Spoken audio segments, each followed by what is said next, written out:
Right, ನಮ್ಮ ಜೊತೆಗೆ ಮಾತನಾಡಲಿಕ್ಕೆ ಚಿಂತಕ ಚಕ್ರವರ್ತಿ ಸೂಲಿಬೆಲೆ ಅವರಿದ್ದಾರೆ. ಮಾತನಾಡಿಸೋಣ ಸರ್. ಸರ್ಕಾರ ಅಂದುಕೊಂಡಿದ್ದನ್ನ ಈ ಮೂಲಕವಾಗಿ ಸಾಧಿಸಿದೆ, ಆದ್ರೆ ನಾವು ನೇರ ಏನು RSS ನಿಯಂತ್ರಣ ಅಲ್ಲ ಅಂತ ಅವರು ಅದಕ್ಕೆ ತೇಪೆ ಹಚ್ಚೋ ಕೆಲಸವನ್ನ ಮಾಡ್ತಿದ್ದಾರೆ. ಬಹಳ ದುರದೃಷ್ಟಕರ ಸಂಗತಿ ಇದು. ಏನು ಅಂತಂದ್ರೆ ರಾಜ್ಯದಾದ್ಯಂತ ಜನಸಾಮಾನ್ಯರ ನಡುವೆ ಅನೇಕ ವರ್ಷಗಳಿಂದ ಕೆಲಸ ಮಾಡ್ತಾ ಇರುವಂತ ಒಂದು ಸಂಘಟನೆಯನ್ನ ಹೀಗೆ ಕಡಿವಾಣ ಹಾಕುವಂತ ಪ್ರಯತ್ನ ಮಾಡ್ತಿದ್ದೀರಾ.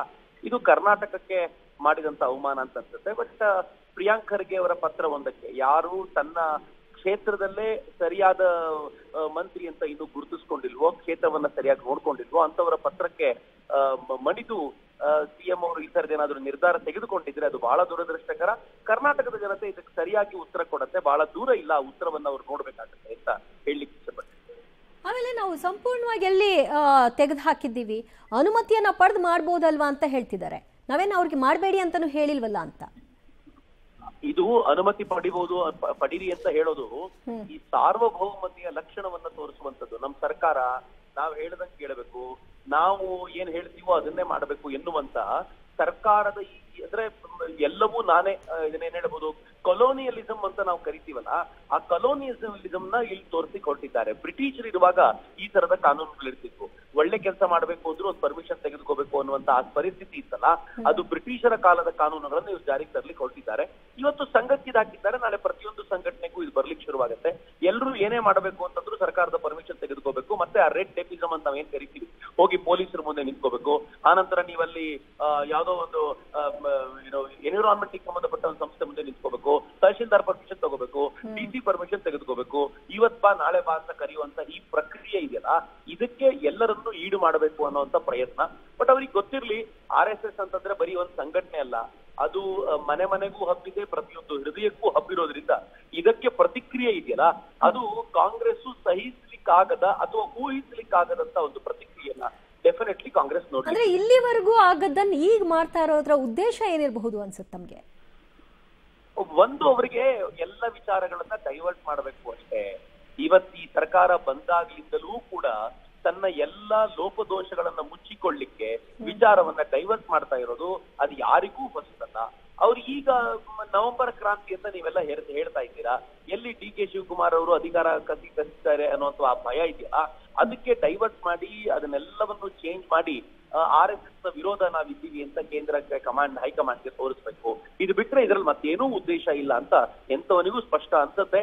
ಬಟ್ ಒಂದು ಗೊಂದಲ ಅಂತೂ ಕ್ರಿಯೇಟ್ ಮಾಡ್ಲಿಕ್ಕೆ ಟ್ರೈ ಮಾಡ್ತಿದ್ದಾರೆ. ಒಟ್ಟಾರೆ ಜನರ ದೃಷ್ಟಿಕೋನವನ್ನ ಅವ್ರು ಯಾವ ಡೆವಲಪ್ಮೆಂಟ್ ವಿರೋಧಿ ಆಗಿರುವಂತ ಆಕ್ಟಿವಿಟಿನ ರಾಜ್ಯ ಸರ್ಕಾರ ಏನ್ ಮಾಡ್ತಿದೆ ಅದರಿಂದ ಡ್ರಿಫ್ಟ್ ಮಾಡುವಂತ ಒಂದು ಪ್ರಯತ್ನ ಮಾಡ್ತಿದೆ ಅಂತ ನನಗನ್ಸುತ್ತೆ. ಮೇಲ್ನೋಟಕ್ಕೆ ಗೊತ್ತಿಲ್ಲ, ಅವ್ರ ಒಳಗಡೆ ಏನು ಮನಸ್ಥಿತಿ ಇದೆ ಅಂತ ನೋಡ್ಬೇಕು.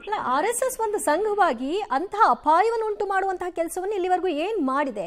ಆ ತರದ್ ಏನಾದ್ರೂ ಇದ್ರೆ ಅವ್ರಿಗೆ ಅವರ ಚಟುವಟಿಕೆಗಳಿಗೆ ನಿರ್ಬಂಧ ಏರ್ತಾ ಇದ್ದೀವಿ ಅನ್ನೋದನ್ನ ಎತ್ತಿ ಹಿಡಿಯೋದ್ರಲ್ಲಿ ಅರ್ಥ ಇದೆ. ಆ ತರದ ಜನರಿಗೆ ತೊಂದರೆ ಉಂಟು ಮಾಡುವಂತಹ ಕೆಲಸಗಳು ಏನಾಗಿದೆ? ಏನೂ ಮಾಡ್ಲಿಲ್ಲ, ಏನೂ ಆಗ್ಲಿಲ್ಲ ಅಂತ ಹೇಳ್ಬೋದು. ಏನಾಗಿದೆ ಹೇಳಿ? ಎಲ್ಲಾದ್ರೂ ಪ್ರವಾಹ ಬಂದಾಗ ಮುಂಚೂಣಿಯಲ್ಲಿ ನಿಂತ್ಕೊಳ್ಳೋದು ಸಂಘದ ಕಾರ್ಯಕರ್ತರು, ಎಲ್ಲಾದ್ರೂ ಸೇವಾ ಆಕ್ಟಿವಿಟೀಸ್ ನಡಿಬೇಕಾದಾಗ ಮುಂಚೂಣಿಯಲ್ಲಿ ನಿಂತ್ಕೊಳ್ಳೋದು ಸಂಘದ ಕಾರ್ಯಕರ್ತರು, ಎಲ್ಲಾದ್ರೂ ಜನರಿಗೆ ಹೆಲ್ತ್ ಸಂಬಂಧಪಟ್ಟ ಪ್ರಾಬ್ಲಮ್ ಆದಾಗ ಸಂಘದ ಕಾರ್ಯಕರ್ತರು ನಿಂತ್ಕೊಳ್ತಾರೆ. ಎಲ್ಲ ವಿಚಾರದಲ್ಲೂ ಸಂಘ ಸಮಾಜದ ಒಳಿತಿಗೋಸ್ಕರ ಕೆಲಸ ಮಾಡ್ತಿರುವಾಗ, ಶಾಖೆಗಳಲ್ಲಿ ಮುಂದಿನ ಪೀಳಿಗೆಗೆ ಒಳ್ಳೆ ವಿಚಾರಗಳನ್ನ ಕಲಿಸುವಂತ ಪ್ರಯತ್ನವನ್ನ ಮಾಡ್ತಾ ಇರುವಾಗ, ಸ್ವಾಭಿಮಾನವನ್ನ ಸಮಾಜದಲ್ಲಿ ತುಂಬುವಂತ ಪ್ರಯತ್ನ ಮಾಡ್ತಿರುವಾಗ, ಇವ್ರಿಗಿರೋದು ಒಂದೇ ಒಂದು ಏನು ಅಂತಂದ್ರೆ ಹಿಂದೂಗಳು ಒಗ್ಗಟ್ಟಾಗ್ಬಿಡ್ತಾರೆ ಅನ್ನೋಂತ ಒಂದೇ ಒಂದು ತಲೆಯಲ್ಲಿ ಇವ್ರಿಗೆ ಕೂತಿದೆ.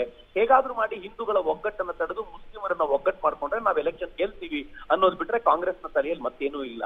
ಸೊ ಹೀಗಾಗಿ ಅವರ ಏಕಮಾತ್ರ ಅವ್ರಿಗೆ ಪ್ರತಿಭಟನೆ ಅಥವಾ ಆರೋಪ ಮಾಡಬಹುದಾಗಿದ್ರೆ ಅದು ಕಾಂಗ್ರೆಸ್ ಮೇಲೆ, ಅದನ್ನ ಮಾಡುವಂತ ಪ್ರಯತ್ನ ಮಾಡ್ತಿದ್ದಾರೆ.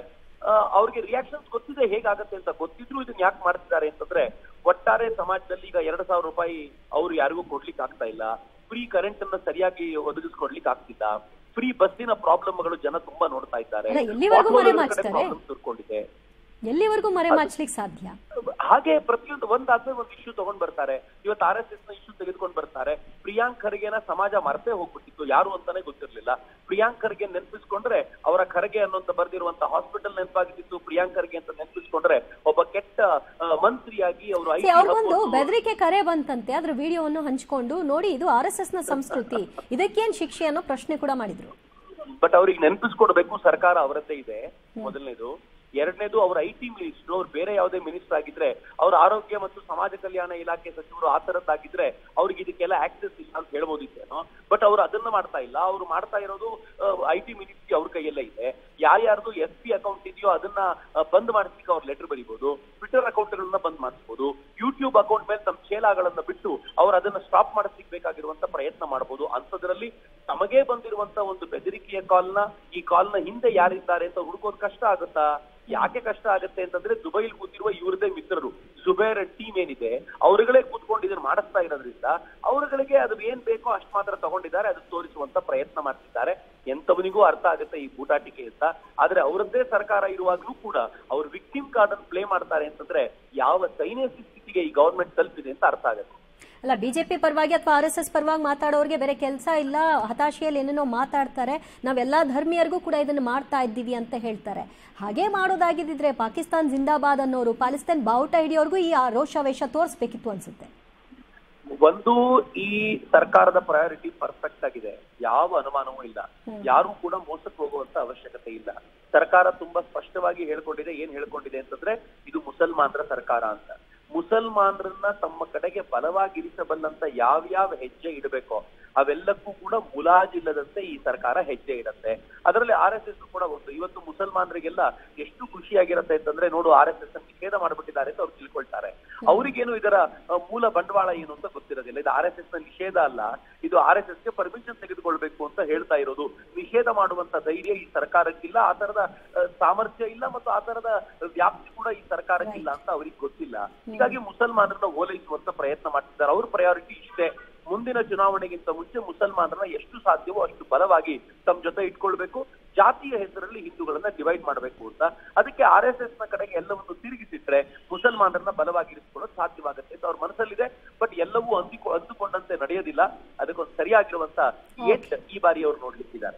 S, thank you sir, public TV ಜೊತೆ ಮಾತನಾಡೋದಕ್ಕೆ.